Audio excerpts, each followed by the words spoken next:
Welcome students. चलिए हम लोग बिट क्वेश्चन के ट्रू फॉल्स को आगे कंटिन्यू करते हैं। मैं कोशिश कर रहा हूं कि आप लोगों को मैक्सिमम से मैक्सिमम आप लोगों को मैं वीडियो दूं जिससे कि आपको एग्जामिनेशन में हेल्प हो। जितना मैं पॉसिबल है मैं उसको अपने तरफ से लगातार इसको कर रहा हूं। चलिए, थोड़ी सी तो हेल्थ की थोड़ी सी प्रॉब्लम हुई थी जिसके कारण बीच में थोड़ा सा डिले हुआ है। चलिए आगे हम लोग आज ट्रू फॉल्स का करेंगे। बहुत सारे बच्चों का भी डिमांड आ रहा है कि ट्रू फॉल्स को आगे करा दीजिए सर। चलिए स्टार्ट करते हैं हम लोग ट्रू फॉल्स का।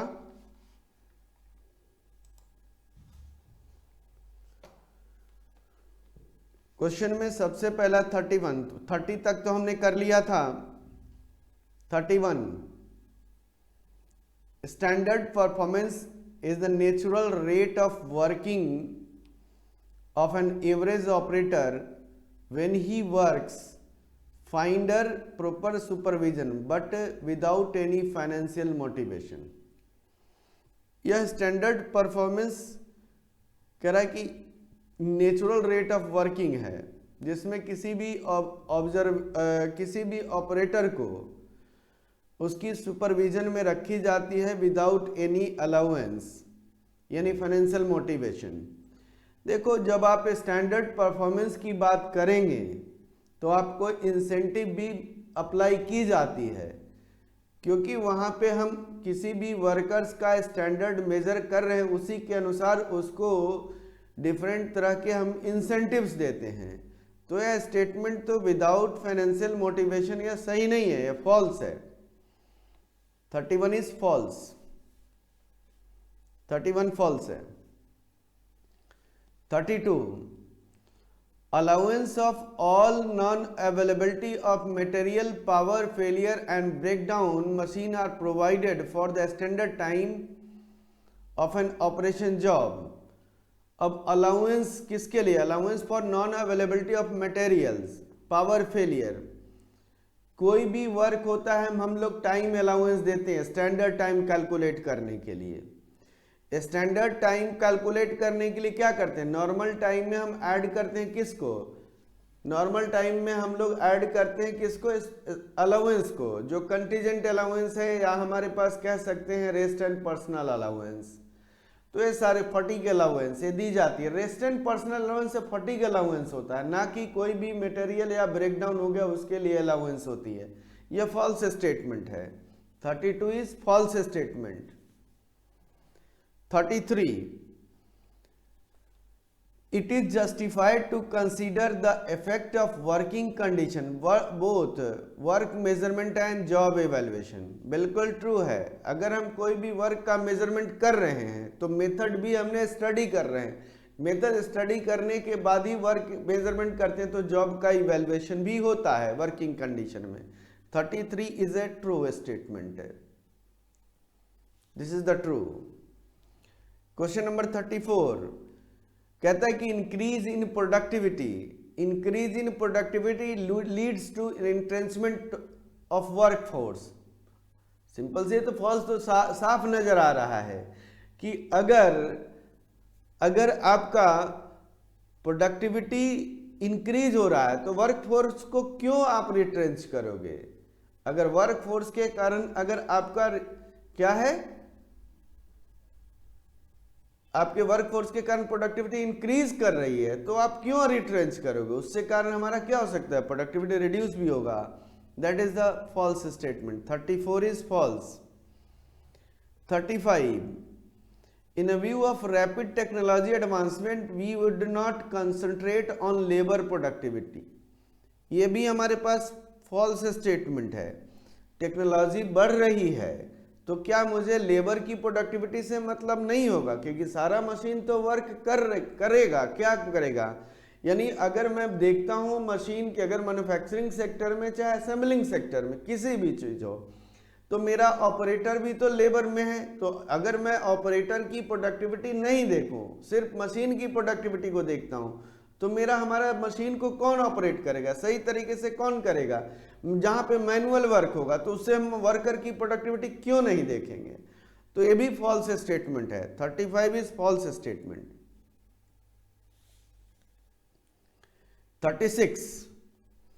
36 हमारे पास क्या कहता है? Piece wage system is substitute for proper supervision. यह कोई जरूरी नहीं है, यह भी फॉल्स स्टेटमेंट है। इंसेंटिव्स का है लेकिन पीस वेज सिस्टम ही नहीं है सिर्फ। 37 personnel manager has nothing to do with productivity, it is the job for the technical personnel. यह कोई जरूरी नहीं है। पर्सनल मैनेजर क्या करेगा? पर्सनल मैनेजर क्या करता है? वह जो वर्कर्स हैं, स्किल्ड वर्कर, अनस्किल्ड वर्कर, इन सबों को हायर करेंगे। कैसे करेंगे? वो करेंगे ना, तो उनकी एबिलिटी, उनकी वर्क की प्रोडक्टिविटी पे ही तो डिपेंड करेगा। This is also the false statement. यह सिर्फ टेक्निकल पर्सनल नहीं होता है, यह हमारे पास सभी के लिए होता है personal manager. Question number 38, ranking is one of the job evaluation technique. बिल्कुल सही बात है, जॉब इवैल्यूएशन करना है हमें, तो एक टेक्निक है point ranking method. That is a true statement. 38 is true. 39, result available from work sampling study not 100% accurate. अब रिजल्ट अवेलेबल क्या कहता है? Result available from work sampling is not 100% accurate. बिल्कुल सही बात है। अगर आप वर्क सैम्पलिंग करते हो, देखो जरा, वर्क की सैम्पलिंग करते हैं तो अगर हम सैंपल ड्रॉ करते हैं तो वह सैंपल मेरे लिए 100% एक्यूरेट नहीं भी हो सकता है, क्योंकि जब हम स्टैटिस्टिक्स की पॉइंट ऑफ व्यू से सोचते हैं, कोई भी डेटा कलेक्शन करते हैं, तो यह मान के चलते हैं कि 100% मेरा यह डेटा सही नहीं भी हो सकता है। This is the false statement. Sampling में यह हमारे पास 100% एक्यूरेट नहीं होता है, कुछ हमारा परसेंटेज उसमें हम क्या मान सकते हैं, एरर हो सकता है। दैट इज द 39 में। यह 39 is sorry not accurate, true statement. This is the 39 is true, not accurate है ना, 39 is true statement. 40, since breakdown of plant and machinery is a random phenomena, it is the possible to do work measurement in maintenance area। यह false statement है। अगर breakdown हुआ है तो उस जगह हमारे पास वर्क का मेजरमेंट करना इम्पॉसिबल है, ऐसा कोई जरूरी नहीं है। तो ये हमारे पास, this is the false statement. 40 is false statement. 41 से अब आते हैं आगे।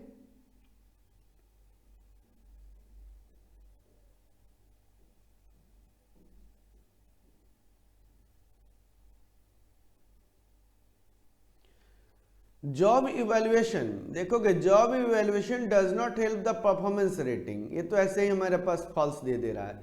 Job evaluation help the performance rating. There is no difference between method study and value engineering. दोनों में बहुत अंतर है। Method study is different work हमारे पास होगा, कोई भी वर्कर्स कैसे वर्क कर रहा है मशीन पे। और वैल्यू इंजीनियरिंग क्या करता है? वो वैल्यू इंजीनियरिंग हमारे पास क्या करता है, वह जो प्रोसेस है उस पर इन्वॉल्व होता है। तो अलग चीजें यहाँ पे दोनों हमारे पास अलग अलग है, दोनों डिफरेंस है। Method study and value engineering both are different, but job evaluation also helps in performance rating. This is the false statement. 41 is false. 200 process chart of the most suitable recording technique in electronic assembling industries। 200 क्या होता है? Left handed और right handed chart बनाई जाती है, उसमें worker की बात करते हैं, लेकिन यह हमारे पास इलेक्ट्रॉनिक असेंबलिंग एरियाज के लिए नहीं होता है, वो डिफरेंट मैन्युफैक्चरिंग सेक्टर से उसके लिए होता है। यानी हमारे पास 42 is false statement. 43, do standard time allow the relaxation of operator. बिल्कुल ये सही बात है। अगर स्टैंडर्ड टाइम आप कैलकुलेट कर रहे हो तो नॉर्मल टाइम में उस ऑपरेटर का रेस्ट एंड पर्सनल अलाउंस हम ऐड करते हैं, तो स्टैंडर्ड टाइम फिक्स होता है। तो 43 is true statement. 43 is true statement. 44 is a lift same as an elevator. बिल्कुल ट्रू है हमारे पास. लिफ्ट क्या है? एलिवेटर के रूप में ही है, मटेरियल हैंडलिंग सिस्टम में होता है. देखो जरा, अगर आप बात करते हो एलिवेटर, आप देखे हो आपके मेट्रो में हो या रेलवे स्टेशन पे एलिवेटर्स लगाए जाते हैं क्योंकि हम एक सामान को कैरी ऑन कर सकें. लिफ्ट जहां पे हमारे पास मैन्युफैक्चरिंग सिस्टम, अगर माइनिंग से अगर मुझे कोयला निकालना है और वो कोयला कैसे आएगा? माइन से आएगा तो लिफ्ट के थ्रू ही आएगा, वह लिफ्ट के थ्रू आता है. तो lift and elevator are same as the material handling system. This is the true statement. 44 is true. 45 is use the metric system of weight measure in compulsory in India. बिल्कुल, हमारा जो wait करने का, तौलने का, मेजरमेंट करने का जो सिस्टम है उसको हम कहते हैं मीट्रिक सिस्टम. इंडिया में मीट्रिक सिस्टम ही अप्लाई होता है. किलोग्राम लेंथ को मीटर में हम करते हैं, इस तरह का है. तो ये हमारे पास this is the true statement. 46 can the shaping machine be considered as ए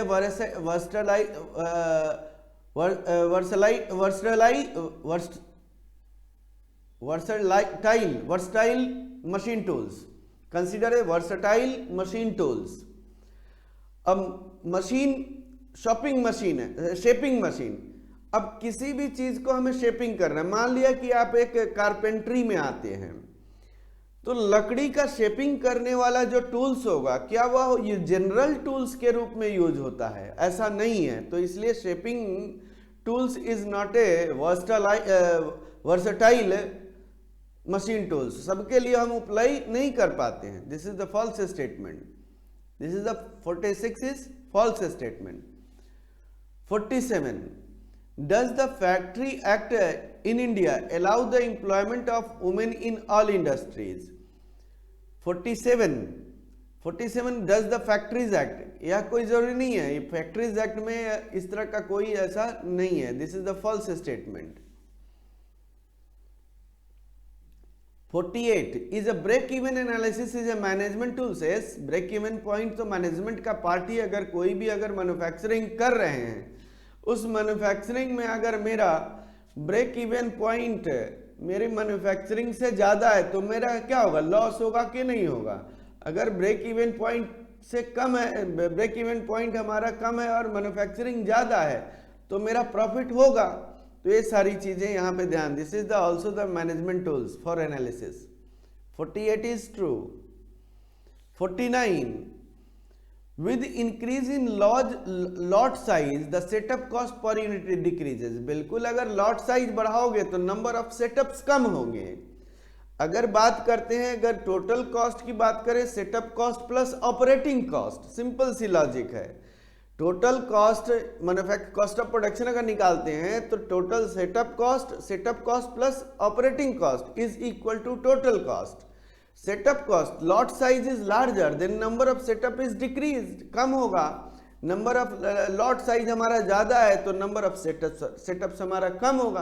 तो नंबर ऑफ सेटअप्स कम होने के कारण सेटअप कॉस्ट हमारा कम होगा. लेकिन ऑपरेटिंग कॉस्ट हमारे पास क्या हो जाएगा? बढ़ेगा, जिसको हम कैरिंग कॉस्ट भी कहते हैं. कैरिंग कॉस्ट इंक्रीज होता है. तो 49 is true. 49 is true. 50 A special purpose machine tools perform only the limited number of specialized operation with great speed and precision. 50 is also true. अगर कोई भी स्पेशल पर्पस मशीन्स हैं, कोई भी special type of work के लिए special machine work करता है तो ऑलवेज वह स्पीड और पर्टिकुलर प्रिसिशन में वह काम करता है, तो इसलिए वह ट्रू होगा. यानी 50 भी ट्रू होगा.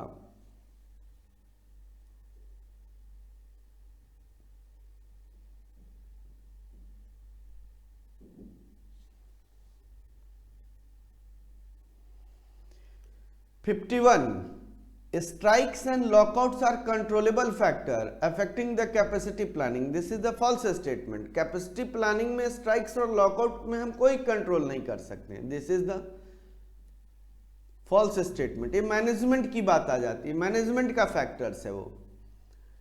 52. Incentive are substitute for labor. हमारे पास क्या हो जाएगा?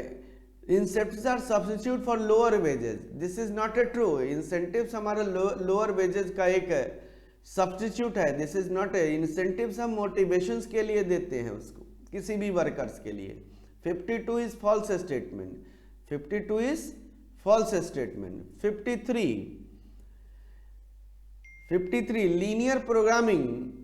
linear programming does not consider uncertainty. This is true. Linear programming uncertainty को consider नहीं करता है. This is the true. Question number 54. Depending on the needs, maintenance activity may be centralized or decentralized. This is the true. Maintenance activity या तो centralized होगा या decentralized होगा. Question number 55. अगर हमारे पास सेंट्रलाइज है, सभी जगह के लिए हम एक तरीके से मेंटेनेंस पॉलिसी तैयार करते हैं, तो उस केसेस में अलग होगा. अगर मेरे पास यूनिट अलग अलग है, वहां पे वर्किंग कंडीशन अलग अलग है, तो उस केसेस में वहां पे मेंटेनेंस एक्टिविटीज की प्लानिंग और पॉलिसी हम अलग अलग तैयार करते हैं. तो इसलिए यहाँ पे डिसेंट्रलाइजेशन और सेंट्रलाइजेशन भी हो सकता है depending on needs. 55. In general, long range forecasting is more useful in production planning. Production planning में हमारे पास actually medium range planning करते हैं. This is the false statement. 56. There is a limit beyond which labor productivity cannot be improved. 56 क्या कहता है? There is a limit beyond. बिल्कुल सही बात है कि लेबर की प्रोडक्टिविटी एक लेवल तक होता है. आप लोग लर्निंग कर्व पढ़े होंगे. लर्निंग कर्व में क्या होता है? अगर किसी भी काम को वर्कर करते रहता है, उसकी टाइम कंजम्पशन कम होती है, लेकिन एक सर्टेन पीरियड के बाद से, सर्टेन एक्सपीरियंस के बाद, सर्टेन लर्निंग के बाद उसका टाइम कांस्टेंट हो जाता है. आप कोई भी अपना वर्क देखोगे, आपका एक्सपीरियंस जैसे जैसे बढ़ेगा तो टाइम रिड्यूस होगा. टाइम बिल्कुल जीरो कहाँ से होगा ही नहीं. काम कंप्लीट करना है, वह टाइम जाकर अल्टीमेटली एक कांस्टेंट पे चला जाता है. तो प्रोडक्टिविटी क्या होगा? हर बार इंप्रूव नहीं होगी, एक जगह जाके प्रोडक्टिविटी भी कांस्टेंट हो जाएगी. तो इस केसेस में हमारे पास 56 is true statement. 57. Breakdown maintenance does not require use of standby machine. This is the false statement. Breakdown maintenance में तो हमारे पास मशीन स्टैंड बाई हो जाएगा. फेलियर, ब्रेकडाउन का मतलब ही क्या होता है? Complete failure of machine. This is the false statement. 57 is false statement. 58. Activity sampling is not a technique of job evaluation. Activity sampling is not. Activity sampling तो हमारा work sampling होगा, वो this is not a job evaluation part. 58 is true statement. 59. Good plant layout one of the factor of the effective utilisation of labour. बिल्कुल सही बात है. अगर हमारे पास गुड प्लांट लेआउट है, तो हमारे पास क्या होगा? एक डिपार्टमेंट से दूसरे डिपार्टमेंट में मटेरियल जब हम भेजेंगे तो मेरे पास क्या होगा? वो भेजने में कम समय लगेगा, और जिसके कारण मेरा ऑपरेटर भी नहीं बैठेगा, लेबर भी हमारे पास क्या होगा? लेबर आइडल नहीं होंगे, तो हमारा लेबर यूटिलाइजेशन भी अच्छी तरीके से होती है. मैन, मशीन और मटेरियल सभी का ऑप्टिमम यूटिलाइजेशन होता है. That is the 59 is true. 60. In a primary concern production planning and control is the delivery of products to the customer. बिल्कुल प्राइमरी ऑब्जेक्टिव है. प्रोडक्शन प्लानिंग एंड कंट्रोल मेन क्या करता है? कस्टमर का सेटिस्फैक्शन. कस्टमर को प्रोडक्ट डिलीवर करेगा, और to the stock inventory according to the predetermined schedule. उसके पहले यानी कि कस्टमर को हमें कितना भेजना है, डिलीवर करना है, उसके अकॉर्डिंगली हमारे पास इन्वेंट्री स्टॉक को भी ध्यान में रखता है. This is the 60 is true statement. 60 is true statement. आज हम लोगों ने 1 से लेकर 30 तक पहले करा दिया था. 1 to 30 इससे पहले वाले हमने ट्रू फॉल्स कर लिए थे, और अब हम लोगों ने 31 से लेकर 60 तक अगेन ट्रू फॉल्स हमने कंप्लीट कर लिए. चलिए, जितना हो सक रहा है मैं इसको कर रहा हूं. आगे जब भी होगा, आगे का भी हम ट्रू एंड फॉल्स क्वेश्चंस कर लेंगे. ऐसी कोई बड़ी बात नहीं है। आप लोग भी कोशिश करते रहिए, मेरे तरफ से हमेशा आप लोगों के लिए बेस्ट विशेष हैं। आप लोग पेपर की तैयारी करते रहिए। और हमने MTP1 भी भेजा था आपको, कहा था कि आप लोग भेजिए जो क्वेश्चंस हैं। अगर आपने आपका असाइनमेंट का क्वेश्चन है, शेड्यूलिंग का क्वेश्चन था, सॉरी सिमुलेशन का क्वेश्चन था, आप लोग भेज सकते हैं। आपका नेटवर्क डायग्राम का क्वेश्चन था, आप लोग भेज सकते हैं। जो जिन लोगों ने देखा होगा, मेरा व्हाट्सअप नंबर डिस्क्रिप्शन में है ऑलरेडी, वहाँ से भी देख सकते हैं। और सारी वीडियोस प्लेलिस्ट में जाएंगे, ऑपरेशन मैनेजमेंट के प्लेलिस्ट में जाएं, वहाँ पे आपको बहुत सारी वीडियोस भी मिलेंगी। Okay, thank you.